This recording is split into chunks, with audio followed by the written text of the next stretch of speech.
BRS లో కేటీఆర్ హరీష్ మధ్య ఆధిపత్య పోరు నడుస్తుందని ఆరోపించారు రాష్ట్ర road development corporation chairman Malreddy Rama Reddy.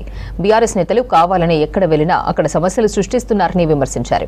Congress సర్కార్ మంచి పనులు చేస్తున్నా సోషల్ మీడియాలో దుష్ప్రచారం చేస్తున్నారన్నారు. కేటీఆర్ 10 ఏళ్లు మంత్రిగా పనిచేసి కలెక్టర్లపై అలాంటి భాష వాడుతారా అని ప్రశ్నించారు. వచ్చే లోకల్ బాడీ ఎన్నికల్లో బీఆర్ఎస్ ఒక్క స్థానం కూడా గెలవదన్నారు మల్రెడ్డి రామరెడ్డి. ఏదున్నా కానీ వాళ్ళకి సగం వస్తే తప్ప ఏ పని చేయలేని ఈ వ్యక్తులు ఇవాళ బావ బొమ్మర్దులు మరి నేను ఎక్కువ మాట్లాడితే నేను ముంగటుంటానో బీఆర్ఎస్ పార్టీలో, లేకపోతే కేటీఆర్ గారు ఎక్కువ మాట్లాడితే ఆయన ముందుకు పోతాడో అని హరీష్ కేటీఆర్ పోటీలు పడి మరి రేవంత్ రెడ్డి గారి మీద మాట్లాడుతున్నారు. ఈ ప్రభుత్వం మీద పచ్చి అబద్ధాలు మాట్లాడుకుంటా పబ్బం గడుపుకుంటున్నారు. నిన్న మొన్న చూసినాం ఇక్కడ స్కూల్లో మధ్యాహ్న భోజనం వికటించి మరి హాస్పిటల్ పాలయ్యారని.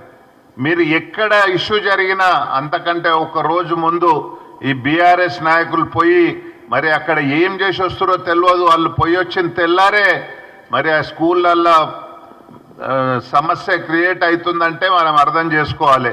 ఒక 10 సంవత్సరాలు మంత్రిగా చేసిన వ్యక్తి ఆఫీసర్ల మీద ఆ విధంగా మాట్లాడొచ్చా? ఇక ఎట్లాగో పొలిటికల్ లీడర్ల మీద మాట్లాడితే ఎవరు నమ్మే పరిస్థితి లేదు. కాబట్టి ఇలా అధికారుల మీద మాట్లాడే స్థాయికి దిగజారంటే మనం ఒకసారి అర్థం చేసుకోవాల్సిన అవసరం ఉందని నేను మీకు ఈ సందర్భంగా మనవి చేస్తున్నా. అందుకని ఏది ఏమైనా వాళ్ళు ఎన్ని మాట్లాడుకున్నా ఏది చెప్పినా ఈ రాష్ట్రంలో వాళ్ళని నమ్మే పరిస్థితి లేదు. రేపు రాబోయే లోకల్ బాడీ ఎలక్షన్లలో కూడా ఒక్క జిల్లా పరిషత్ కానీ ఒక్క మున్సిపాలిటీ కానీ గెలిచే పరిస్థితి బీఆర్ఎస్ పార్టీకి లేదు.